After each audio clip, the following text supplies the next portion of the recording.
Mes sports de combat, j'ai commencé, après on va parler des sports de combat, mais au départ, j'ai commencé par le premier sport comme tous les jeunes, le football, quoi, le foot. On a commencé par le foot. Comme j'étais avec André Zitoun, on était dans la même équipe de foot. On est resté un an, je crois, dans le club de la Courneuve. Après, moi, j'ai pris de mon côté, je suis parti faire du judo. J'ai fait un peu de judo. Et après, je suis parti à la boxe anglaise. Et, et bon, j'ai apprécié la boxe anglaise. Je suis resté longtemps en boxe anglaise à Saint-Ouen, chez Mikhaïlev. Voilà quoi. Et après,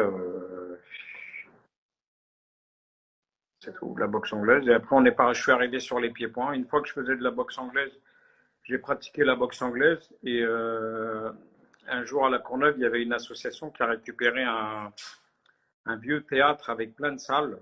Ils ont fait des activités et on m'a dit qu'il y avait un certain Coralie qui faisait de la boxe thaï là-bas. Je voulais voir ce que c'était, la boxe thaï, je ne connaissais pas. Et j'ai été dans cette salle et je l'ai vu lui taper au sac avec les jambes, les coudes, l'anglaise et tout ça. Et j'ai apprécié ce sport. J'ai dit, tiens, c'est pas mal, c'est complet. Et je lui ai demandé si je pouvais participer avec lui et il m'a dit oui. Et le lendemain, je suis parti et je me suis entraîné avec lui. Et c'est de là qu'on a démarré, j'ai démarré la boxe thaï avec lui. Et après, il y a un collègue qui est arrivé, Jacques Hainaut, qui est boxeur aussi, qui a pratiqué avec nous. Et après, on a démarré ensemble dans cette petite salle. Et on allait en même temps au Fuji. Il y avait Christian, il y avait les anciens qui démarraient là-bas. Il y avait Yazid, il y avait Omar, il y avait Scalp, Hilaire, des anciens qui démarraient de la boxe, quoi, qui démarraient la boxe thaï. Et on s'est tous retrouvés là-bas jusqu'au jour où Desjardins ont ouvert le Derrick Boxing à la Courneuve, aux 4000 logements, dans un gymnase, très belle salle. On est parti voir et puis moi j'ai vu que Coralie il était là-bas, on est tous partis s'entraîner là-bas. Et c'est là qu'a démarré l'entraînement au Derrick Boxing. Est-ce que tu peux nous parler de l'ambiance qu'il y avait au Derrick Boxing et quels étaient tes partenaires d'entraînement? Une belle ambiance au Derrick Boxing, très belle ambiance au départ. Et il y a eu beaucoup de monde déjà, on était beaucoup. On faisait beaucoup de les avancés, les confirmés, ceux qui faisaient déjà un peu de sport de combat, ils travaillaient ensemble, on mettait beaucoup les gants. Il y avait Scalp, il y avait Hilaire, il y avait qui sont arrivés. Par la suite, il y a certains champions qui sont arrivés, qui se sont intégrés au départ avec nous, mais les tout premiers qu'on pratiquait là-bas, c'était Soso, Mounir, Jamel, des anciens qu'on n'a pas vu évoluer après, qui sont partis, mais qui ont bien démarré avec nous. Je mettais les gants avec Léon Mendy, qui était un ancien pro en football et qui s'est intégré à la boxe thaï. Après, il y a eu ceux qui sont arrivés après, qui sont intégrés. Il y a eu Dida, il y a eu Nikema, Kerner, Totov, tous ceux qui sont Alouche, tous ceux qui sont arrivés après. Jaïd, il y a beaucoup de monde. Une grosse équipe, hein? C'est un des meilleurs clubs d'Europe, hein, je pense. Ouais, ouais, ouais. Est-ce que tu peux nous rappeler tes premiers combats, comment que ça s'est passé? Les premiers combats, c'était les interclubs avec. On participait aux interclubs. On a fait 2, 3 interclubs avec. Il y avait André Zitoun qui s'entraînait avec nous aussi, c'est vrai, au Derek, j'avais oublié. André qui avait démarré avec nous. Et on allait faire des interclubs chez Roger Pachi. Et on avait démarré 2, 3 interclubs. Et puis un jour, il y a eu un grand gala. Et je sais qu'il y avait quelqu'un qui était confirmé qui devait boxer dans un grand gala où devait participer à un championnat du monde. Je crois que c'était Fred Royers contre Christian Bafir. Il y avait un classé qui devait se faire là-bas et j'ai remplacé la personne qui devait boxer. On m'a proposé de boxer en classé. Moi, je venais d'Interclub, donc j'étais mon premier classé. Et j'ai dit pourquoi pas. J'ai dit tiens, je vais tester un classé. Et je suis monté. Bon, après, j'ai perdu au point. J'avais pas assez d'expérience. J'ai rencontré un gars de chez Coudé en Nanterre qui avait beaucoup plus de combats parce que moi, j'allais voir les gars là et je le voyais déjà boxer. Cette personne, je la voyais déjà boxer en classé. J'ai perdu au point, mais bon, j'avais fait un beau combat, quoi. Alors que moi, j'avais deux interclubs seulement, quoi. Et par la suite, tu as fait classe B. Et après, on est parti, classe B, en Hollande. On est parti en Hollande, on a boxé en Hollande. J'avais fait un classe B contre un gars de chez Thomas Haring, là-bas. Et après, j'ai boxé en classe B. Qui c'est que j'ai boxé en classe B? J'ai boxé à Carrière, j'ai à Carrière sur Poissy, j'ai boxé à Nanterre, j'ai boxé Hadj, j'ai boxé un peu partout Ah, après, en classe tu B. as boxé Hadj aussi. Et Hadj, je l'ai boxé deux fois, Hadj. Boxé deux fois pour le championnat de France, il a voulu, et pour le championnat d'Europe aussi. Je l'avais rencontré chez lui à Épinal, là-bas, pour un championnat d'Europe, je crois, c'était un championnat d'Europe. Et j'ai boxé. Après, on m'a demandé si je voulais remplacer. Il y a un Somsat, le Laotien, qui devait boxer à Ali Belaïd à Valenciennes pour le titre de champion de France. Et il avait eu un accident de voiture. Et René m'a proposé, il m'a dit: est-ce que ça t'intéresserait de faire un championnat de France en classe A? Mais je lui ai dit: moi, je m'entraînais, donc j'avais pas de problème. J'étais quelqu'un qui s'entraînait régulièrement. Et il m'a dit: est-ce que ça t'intéresserait de faire ça passe ou ça casse, quoi. C'est un championnat de France, on peut le tenter.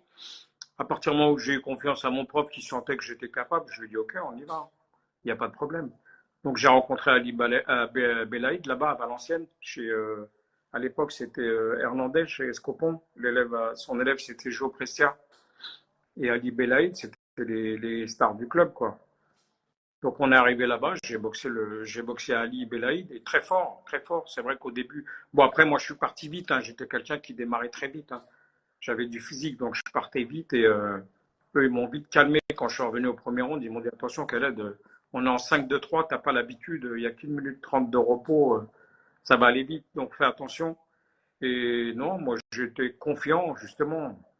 J'étais confiant, j'ai vu bon, il était vaillant, mais j'avais un petit peu le dessus, donc je lâchais mes jambes, je shootais beaucoup en low kick. Donc j'avais déjà senti que je l'avais blessé à la jambe avant, je l'avais déjà blessé à la jambe avant. Donc j'ai continué mon travail au niveau des sapes dans les jambes. Et au quatrième round, j'ai senti qu'il ne pouvait plus, qu'il n'arrivait plus à marcher. J'ai continué à shooter. Et à un moment, il a tourné sa tête vers son coin, il est parti vers son coin. Il leur a dit, je peux plus, quoi. Et moi, que j'ai vu que l'arbitre, il n'arrêtait pas. Je suis parti vers lui, j'ai continué à le shooter. Et là, j'ai vu l'éponge, la serviette passer au-dessus de moi. Et c'est là que j'ai pris le premier titre de champion de France pour le Derek. C'est un beau souvenir, hein. En 84. Tu avais fait aussi un championnat d'Europe contre un Hollandais, tu t'en souviens? J'ai fait championnat d'Europe organisé par le Derek Boxing à La Courneuve. Un gros gala, un super beau gala. On avait fait un beau gala. Et j'ai fait championnat d'Europe contre Ramki Sohen, qui était, je crois, du Chakuriki. Il y avait Thomas Haring qui était là, il y avait Balantine, ils sont tous venus, tous les Hollandais, pour le supporter. Et c'est vrai que c'était un bon boxeur. Il était très grand. J'ai eu beaucoup de mal au début parce qu'il avait il avait une bonne allonge. J'avais du mal à le toucher. J'étais plus petit. Et quand j'ai commencé à le travailler au corps à corps, j'ai senti qu'il n'était pas très fort au niveau de la nuque, quoi. J'ai senti que je l'ai descendu rapidement. J'ai senti qu'il n'arrivait pas à résister. Et donc, je l'ai sapé au corps à corps. Je l'ai mitraillé au corps à corps. Je le descendais, mais je le pliais facilement, quoi. Et il prenait des séries de genoux. Et je l'ai largement battu au point pour le titre européen. C'est deux beaux titres pour le Derek, hein. Ouais, pour le Derek, tout à fait. C'est des beaux souvenirs, ça. Ouais. Tu as aussi combattu pour le championnat d'Europe contre Gonzalez. Est-ce que tu t'en souviens? Ah, ça, c'était à l'époque où je suis parti après chez Omar. Comme j'avais plus de combat, je boxais toujours les mêmes personnes. Je suis parti, j'ai arrêté un petit peu. J'avais arrêté, je crois, pendant un an. Et j'ai été voir d'autres clubs. J'ai tourné un peu dans d'autres clubs. Et Omar m'a proposé, il m'a dit: si tu veux, je peux te trouver des combats. Donc je lui ai dit: ok, on y va. Et c'est vrai il m'a trouvé un championnat d'Europe. On a fait un championnat d'Europe contre Gonzalez, qui était pas mal aussi. Ouais, c'est vrai, je le connaissais pas, moi. Je sais qu'il avait boxé Jaïd. Et non, ça s'est bien passé, à part que, bon, au quatrième, pareil, hein, je l'ai sapé en anglaise. Je l'ai sapé beaucoup en anglaise. Je l'ai shooté. Et c'est vrai qu'au corps à corps, je l'ai pris, je l'ai jeté un peu partout. Et au quatrième round, quatrième, je crois que c'est quatrième round, je l'ai enchaîné en anglaise et en coup de genou. Il a pris beaucoup de coups de genou et il a arrêté au quatrième, il a arrêté, il a jeté l'éponge. Ouais, Ça c'est faisait vrai mon que deux. le corps à corps, une fois que tu maîtrises et que l'autre ne maîtrise pas en face, c'est une arme redoutable, hein. Redoutable corps à corps, bien sûr. Tu avais fait aussi un joli championnat du monde contre Aquan à Hong Kong. Est-ce que tu peux nous raconter ça? Ah, c'était Hong Kong, c'était un beau voyage. Première fois que j'allais à Hong Kong. Ouais, on était à Bangkok, on est parti à Bangkok. Je me suis préparé là-bas. Je suis parti en Thaïlande là-bas directement. Je me suis entraîné là-bas. Et après, on est parti directement à Hong Kong. Ouais, c'était un peu le côté, vraiment le côté chinois. Quand on est parti, on a visité un peu, on s'est entraîné un peu dans les parcs, on s'est entraîné. Il y a eu des conférences de presse. On est parti s'entraîner dans les clubs. Ils avaient fait un gros truc, hein, un bel événement. Et Aquan, c'était un peu avec avec la grosse promotion qu'avait fait Sunshine là-bas. Ils organisaient là-bas. Il a déplacé les musiciens, les juges, les arbitres du Lumpini pour un titre officiel de la fédération Thaï. Et ils ont fait un beau truc. J'ai boxé à Aquan, c'était une star, hein. Il arrivait avec, à l'époque, ils avaient tous des téléphones portables, on les avait même pas encore ici. Ça bipait de partout. Et conférence de presse, il m'a menacé un petit peu, il faisait un peu le show là-bas. Mais non, très beau combat et puis très courageux, le taille très très fort aussi, hein. Mais bon, que j'ai senti que j'étais plus fort que lui en technique, en corps à corps, en anglaise, et je le bats au point. Je le Fort, bats au très fort. Et mentalement, comment t'abordais les combats mentalement? Comment ça se passait dans ta tête avant le combat? Ah, moi, j'étais bien, hein. Ouais. Et moi, j'étais très bien. J'ai même eu des. Quand je suis parti boxer en Italie, je suis parti boxer à Bologne avec Hadj. On est partis tous les deux. J'ai boxé une star italienne là-bas. Et c'est vrai qu'on m'avait prévenu peut-être une semaine avant le combat, mais comme j'étais tout le temps prêt, je dis oui, on peut aller boxer, il n'y a pas de problème, je le boxe contre un Italien là-bas, de la fédération italienne, un mec qui était champion, je crois que c'est le champion d'Italie. Et je suis arrivé là-bas et il y a eu la visite médicale. Mais c'était un gros gala parce il y avait Peter Hertz, il y avait Peter Hertz, il y avait, je crois qu'il y avait, je sais plus s'il y avait Jérôme, je sais plus s'il y avait Jérôme, mais c'était des poids lourds, il y avait beaucoup de poids lourds. Il y avait, comment il s'appelle, Mirko Krokop là, Ah, le oui. Le qui boxait aussi. Croate. C'était un grand tournoi, il y avait un tournoi, il y avait le Croate qui était là. Et je crois que je faisais le combat d'ouverture. C'était un combat d'ouverture avant le grand tournoi. Et quand il y a eu la visite médicale, eux, ils sont tous passés, les poids lourds, ils sont tous passés, ils avaient tous de l'attention. Et moi, quand je suis arrivé, je lui ai donné mon bras, il m'a pris, le médecin, et il a regardé Hadj, il a dit, c'était des Italiens, ils ont dit, il y a un problème. Et Hadj, il lui a dit, mais pourquoi il y a un problème? Il a dit, parce qu'il est trop, c'est pas normal, il n'a pas de tension, il n'a pas d'appréhension. Ils sont tous passés, ils avaient tous de la pression, ils étaient à 16 ou je sais pas combien. Moi, j'avais rien du tout.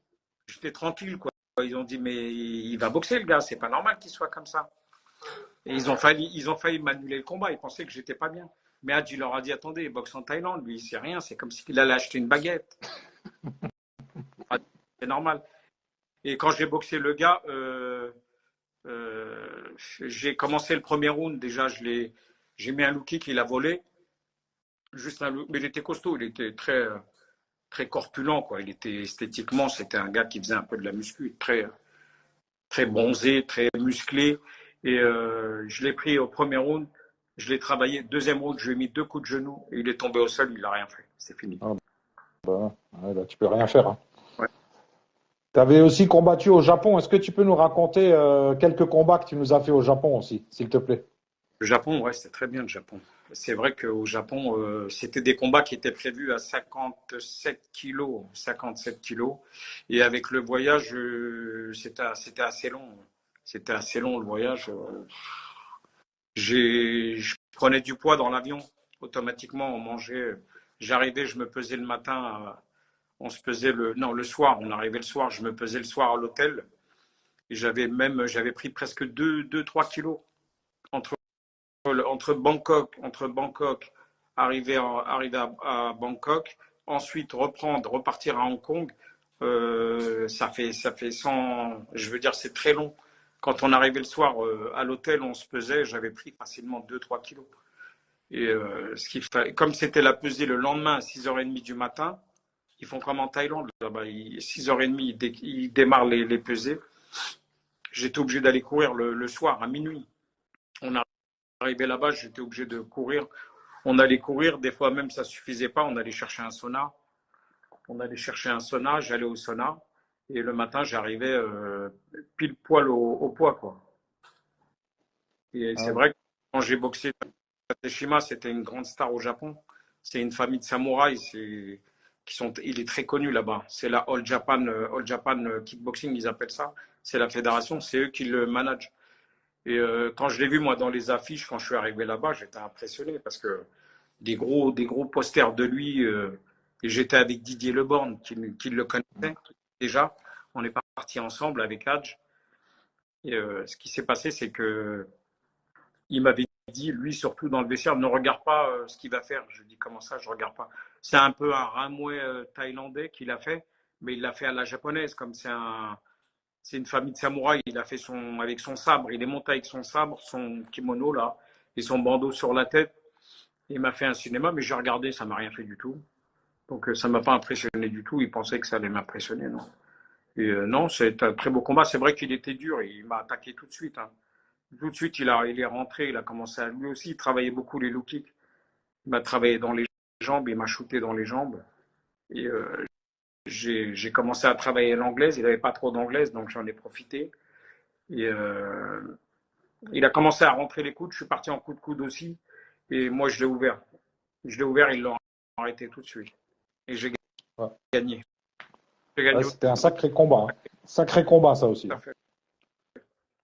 Et tu avais boxé Endo aussi, le japonais. Tu t'en souviens? Il était très fort. Ouais. Lui, il était très grand par contre. C'était un japonais à 57 kilos. Il devait faire 1m75. Il était très grand, très fin, dur à toucher. Et je me souviens que dans le coin, j'ai démarré le premier round, Hadj m'a dit surtout ne cherche même pas les coups de coude avec lui, il est trop grand. Donc on a travaillé à distance. Je l'ai travaillé au corps. J'ai travaillé beaucoup au corps. Je mettais des grosses droites au corps pour bien l'user physiquement. Dès qu'il descendait, je le prenais au corps à corps. Et quand je l'ai attrapé au corps à corps, je lui ai mis une série de coups de coude. Juste au moment où je l'ai saisi à la nuque, je l'ai descendu. Je lui ai mis une série de coups de coude. Je l'ai ouvert au quatrième round. Ils Ah ouais. l'ont laissé continuer, alors qu'il était bien ouvert, hein. Et là, on voit dans le quatrième round, on part tous les deux en série comme ça. Et je continue, je l'ouvre encore une fois. Et là, ils ont arrêté le combat. Ah, c'était des sacrées guerres à l'époque, hein, quand même, hein. Sacrée guerre là-bas, au Japon. Et je me rappelle que Tateshima, ils sont venus, ils ont signé le contrat. Ils ont dit non, non, tu pars pas, hein. On te garde, hein. On va refaire, on a signé un autre contrat pour un autre combat. Ah Je m'en ouais, souviens. Ouais. excellent. Et en France, tu avais boxé aussi Kamel Jemel. Est-ce que tu t'en souviens? Kamel Jamel, oui, c'était un ami, Kamel Jamel, puisqu'à un moment, quand j'entraînais à Bobigny, moi j'avais ma salle à Bobigny, j'entraînais, il y a beaucoup de monde qui venait s'entraîner chez moi. Il y avait Danny Bill, il y avait Farid Guillaume, Karim Saada, il y avait Danny Scalp, il y avait du monde qui venait s'entraîner chez moi. On mettait beaucoup les gants, on faisait beaucoup de sparring. Donc il y avait beaucoup de jeunes qui venaient d'autres clubs pour mettre les gants, pour tourner avec Danny, Moussa Sissoko, tout le monde mettait les gants. Et, Kamel Jamel, il est venu, c'est vrai, et je l'ai même pris au PAO, parce que j'avais mes élèves, je l'ai pris un peu au PAO, il préparait des combats, et on a tourné un petit peu aussi. Donc après ce qui s'est passé, je sais que Sami Kepchi a organisé un gala, et il a proposé à Hadj, il a dit est-ce que Kamel voudrait rencontrer Khaled, quoi. Moi j'étais surpris, parce que je ne m'attendais pas, donc j'ai dit ouais. Ils sont venus, ils m'ont contacté, ils m'ont dit est-ce que tu veux boxer Kamel? Je dis oui, bien sûr. Pourquoi pas? Ça me fait un combat. Moi, je voulais boxer. Donc le combat, il s'est fait. Il y a eu la conférence de presse. Tout s'est bien passé. Et puis voilà quoi. Après, on a senti qu'il y avait quand même un rapport de force entre Bobigny. Moi, j'étais à Bobigny. Lui, il était de Rony. Donc il y avait. C'était pas très loin quoi. C'était deux cités différentes quoi. Deux villes différentes. Et c'est là qu'il y a eu un peu la tension quoi, je veux dire.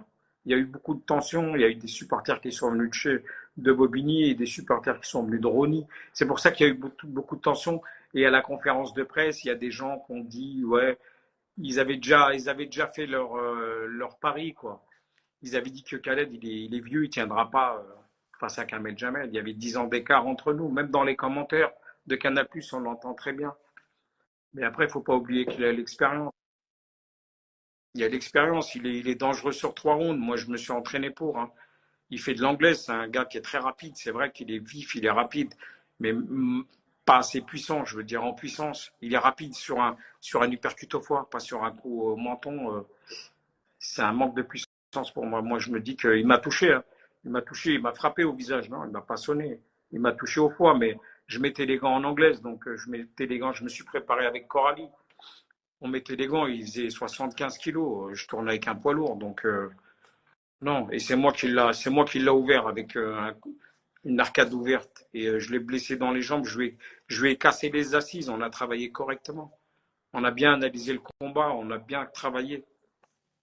C'est vrai que c'était un sacré combat et puis là, on t'a senti très déterminé aussi. Ah oui, oui. Ah non, non, non. Non, parce qu'il y a beaucoup de gens que je connais qui m'ont dit, que j'avais entendu, qui avaient dit que je ne tiendrais pas le combat, je serais mis KO avant, quoi. Donc c'est un peu énervant, quoi. Il y a la fierté aussi, hein. C'est pour ça que j'étais un petit Ah peu. ouais. Et quand tu boxais, c'était quoi ta méthode d'entraînement? Comment tu t'entraînais pour préparer les matchs, les combats, pardon? Ben, je courais beaucoup. Je faisais beaucoup de footing. Moi, je courais beaucoup. Je faisais presque 1 heure, pratiquement 45 minutes tous les jours à peu près à courir. J'allais à l'anglaise et le soir, j'allais au Derek en pied-point. Je faisais beaucoup de fractionnés aussi le matin. Je faisais beaucoup de fractionnés. On travaillait beaucoup le corps à corps à la salle au Derek. On mettait beaucoup les gants. J'allais souvent en anglais chez Saïd aussi, Benagem à Aubervilliers. J'allais tourner là-bas aussi. Non, j'avais des bonnes préparations. Hein. Hmm. Ben, c'est vrai que tu étais toujours très affûté physiquement sur le ring. On t'a toujours vu affûté. Ouais, c'est rare que j'ai un combat que j'ai arrêté parce que j'étais fatigué. Non, ça m'est Ouais, jamais ouais, arrivé. Je ouais. préparais tout le temps quelqu'un de sec, d'affûté. J'arrivais toujours au poids, quoi. Hmm. J'arrivais toujours. J'avais 57 kilos, j'arrivais à 57 kilos. Ouais, tu as toujours été sérieux, hein. Tu t'es entraîné aussi en Thaïlande dans les camps d'entraînement. Est-ce que tu peux nous parler de l'époque de la Thaïlande? Comment ça s'est passé? C'était magnifique, la Thaïlande. Très, très bien. Première fois que j'ai été en Thaïlande, je suis parti en 87.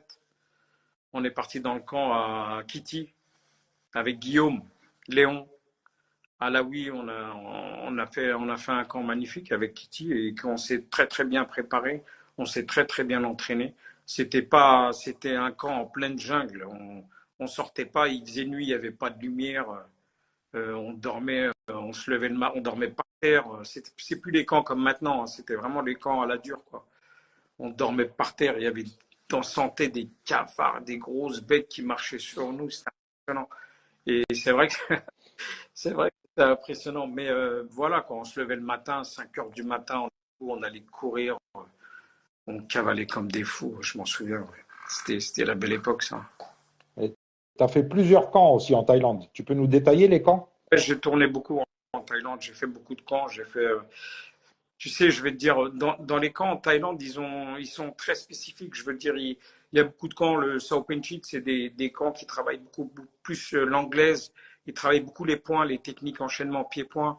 Tu vas dans le camp à Bangkok où j'étais, là, le camp à Krong Sak, c'est beaucoup le corps à corps. Beaucoup de corps à corps. J'ai tourné avec Chemopet aussi, le champion aux 8 ceintures. J'ai travaillé, on fait 1 heure de corps à corps. On restait pendant 1 heure, on était on a tourné, sortir, l'eau tirant, on faisait des changements comme ça, comme au Derek. Après, cette technique, elle est venue au Derek. Que le compétiteur, il restait au milieu et tous y rentraient. Et à chaque fois, moi, je restais dans le ring et tous les tailles, ils venaient sur moi, on travaillait corps à corps. Et on a super bien travaillé. C'est magnifique. Ça t'a bien endurci, non? Ah oui, oui. Ah oui, oui, c'est magnifique. Il n'y a rien à dire. Il y a rien à dire. Ouais, tu Les gens qui pratiquent la boxe thaï, il faut qu'ils aillent en Thaïlande. Faut voir ce que c'est. tu t'es entraîné aussi au Sichotong. Au City Otong, ouais. City Otong. Il y a beaucoup d'Européens, beaucoup de Français là-bas. Il y a beaucoup de Français qui s'entraînent au City Otong. Mais moi, à l'époque où j'étais, il y avait les Cantaloni. Il y avait, à l'époque, c'était Samat et son frère qui étaient là-bas. Il n'y avait pas encore beaucoup de tourisme hein, quand j'ai été, moi. C'était pas très touristique. Et c'est vrai que là-bas, c'était très, très, très, très suivi, quoi. Beaucoup d'entraînement, tout le monde derrière les coachs, derrière toi, travailler les sacs. On te tapait dans le dos quand tu t'arrêtais. Allez, vas-y, vas-y, allez, c'est parti.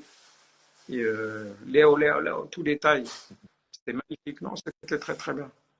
Ouais, c'était pas les entraînements de loisirs, hein. C'est pas pareil, hein. Non, c'est pas pareil, c'est ce que je dis. C'est ce que je dis là. Maintenant, peut-être que maintenant ça a changé parce que maintenant ils ont fait des chambres avec des hébergements dans les camps. C'est devenu un peu business. Hein.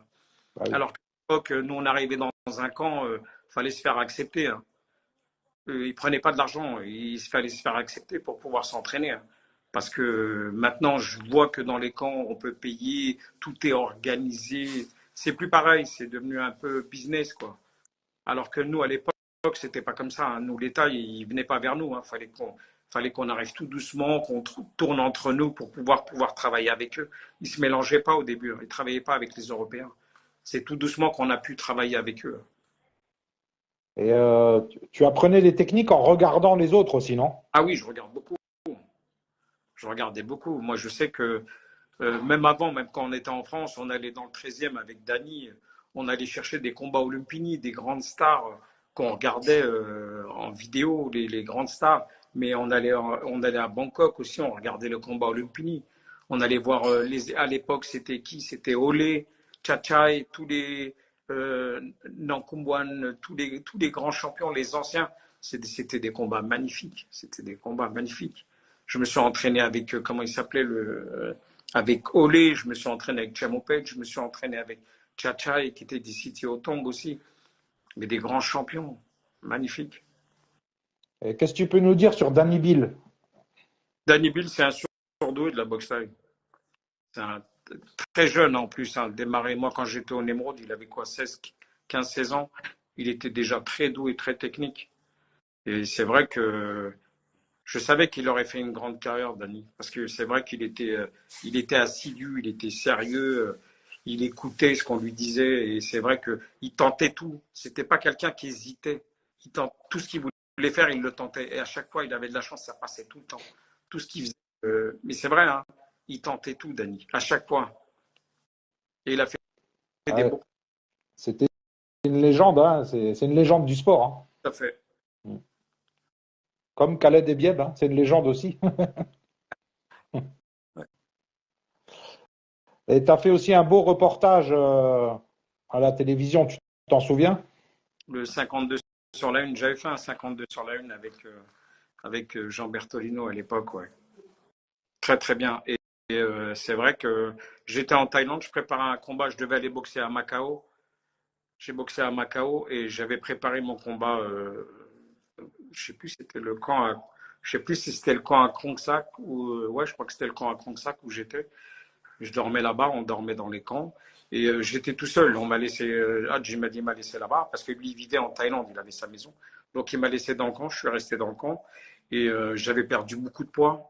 J'avais bronzé parce qu'on s'entraînait, c'était en plein soleil. J'avais coupé mes cheveux et à un moment il y a eu comme deux trois personnes qui sont arrivées avec des caméras et qui filmaient les Thaïs s'entraîner. Et moi je m'entraînais et quand je les ai entendus parler français, j'ai été un petit peu choqué parce qu'il y avait personne qui parlait français avec moi à part Hadj.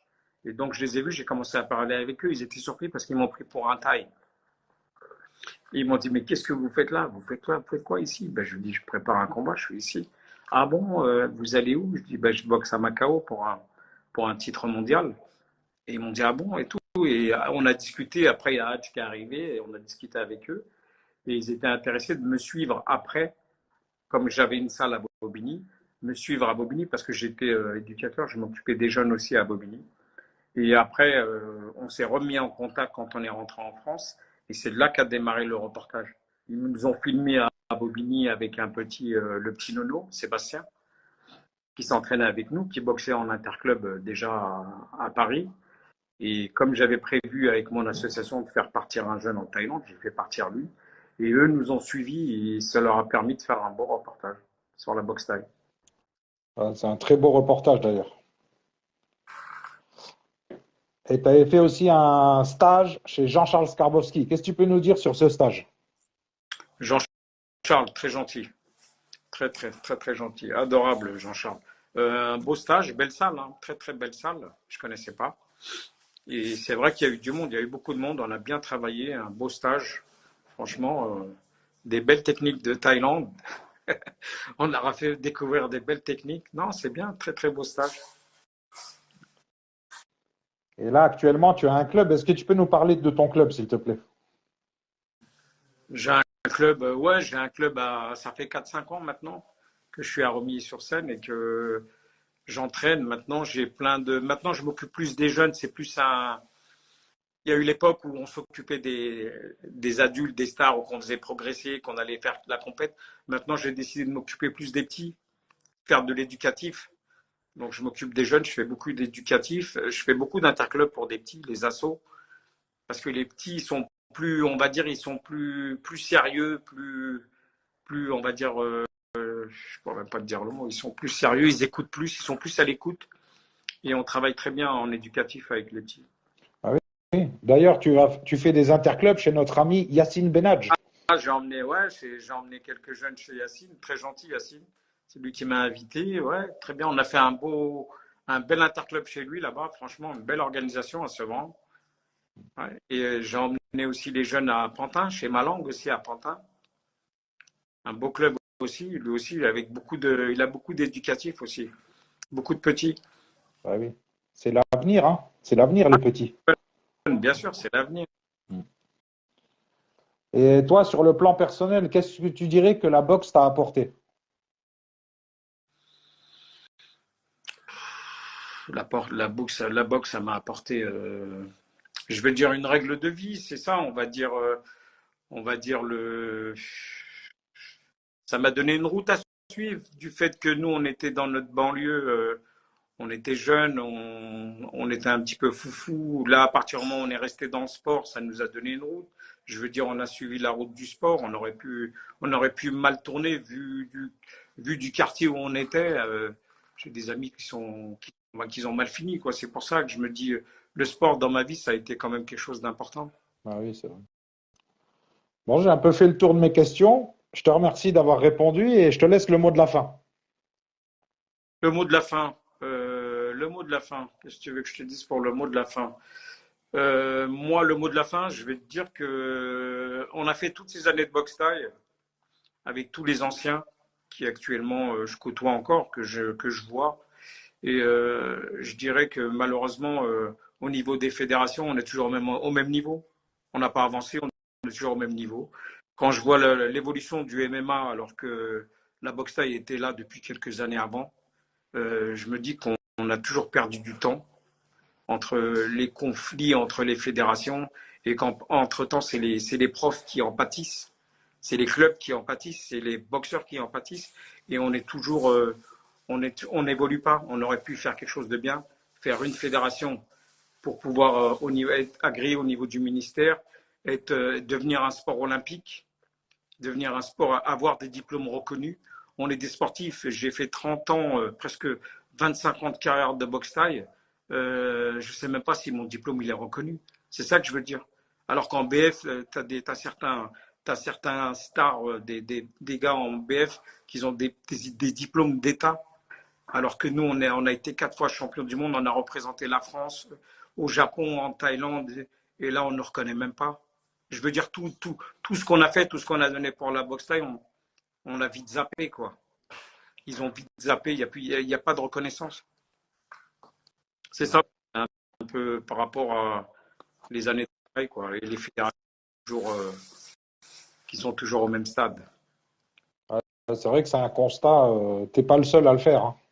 Et, Sauf qu'ils d'ailleurs, doivent, qu'ils doivent. tu vois comment la boxe taille aujourd'hui par rapport à la boxe taille de l'époque? Quel est ton regard sur la boxe taille d'aujourd'hui?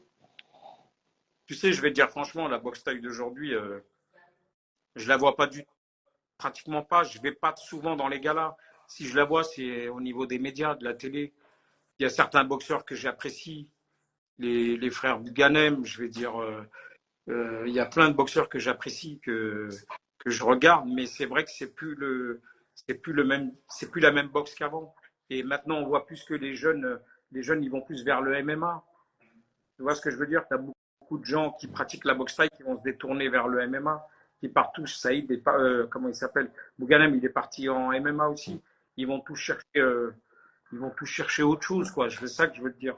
Ouais, c'est vrai. Ouais, puis il y a des bourses aussi qui sont plus hautes. Il y a l'argent, Ah c'est oui, ça. Il y a les bourses en boxe thaï, on boxait pour rien du tout. On a ah fait oui, des chapeaux, on a touché quoi? On n'a rien touché. ah oui. Bon, je pense que les tarifs, les bourses ont évolué avec les médias ou les sponsors. Je sais que nous, on n'avait rien du tout. Nous, on partait, on payait notre billet d'avion et on avait économisé un petit peu de sous. On avait tout à nos frais, nous. Maintenant, ils ont des sponsors, ils ont tout. C'est ça que je veux te dire. Et ils auraient pu avoir mieux si on avait des vraies fédérations reconnues. Ouais, c'est vrai. Alors que là, champion du monde par là, un champion du monde là-bas, dans la même catégorie, tu as 3 champions du monde. C'est pour ça qu'on n'est pas crédible. On n'est pas crédible au niveau des médias. Quand on voit une fédération de boxe anglaise, ok, WBA, WBC, ok, mais au moins ils sont crédibles. Faites-nous 3 fédérations si vous voulez, mais essayez d'être crédibles dans vos organisations, dans vos championnats du monde, qui puissent se unifier. Tu comprends ce que je veux dire? C'est unifier les champions du monde en boxe thaï dans la fédération FFK-MDA et dans la fédération Adjo Pressia. Voilà, vous unifiez le titre mondial. De toute façon, est-ce qu'il y en a qu'un, qu'on soit crédible devant les médias, qu'on puisse organiser, qui ne disent pas, à l'époque, ils disaient oui, mais dans la boxe thaï, il n'y a qu'un champion du monde. Il n'y a qu'un champion de France, on ne comprend plus rien. Et Ouais, c'est vrai. c'est là qu'on a tout perdu. On n'est pas crédible. Ouais, puis dans la boxe taille, tu sais, il y a les mecs qui sont amateurs, ils sont champions de France, tu as les classes C, champions de France, classe B, champions de France. Tu sais, les gens, ils se perdent, tu vois. Et ça devient compliqué à force. Ah oui. Il y a très compliqué. Alors que maintenant, on ne comprend plus, on ne sait même plus combien de rounds ils font. On ne sait plus si c'est des rounds de 1 minute, de 2 minutes, on ne comprend plus. On boxe avec les coudes, on boxe sans les coudières, on boxe, on met les casques, on met les plastrons. Encore qu'on mette les plastrons, bien sûr, il faut protéger. Mais à un certain niveau, on ne met plus, c'est fini. Tu vas arriver à Bangkok, tu boxes avec des plastrons, le jour où tu arrives à Bangkok, tu ne mets rien du tout. Donc, tu n'as pas l'habitude. Puis maintenant, ils font beaucoup de 3x3 aussi. Et ils font des 3 de 3. C'est pas pareil. Alors, Rien à voir. classe D, classe C, classe B, classe A. Ouais. Je ne sais plus, il y a amateur, semi-pro, on ne comprend plus rien. Ouais, c'est compliqué. Bon, en tout cas, je te remercie, Khaled. C'était une belle interview. T'en prie. Et puis à bientôt. Et bonne soirée. Ciao. Merci beaucoup, Khaled. Ciao.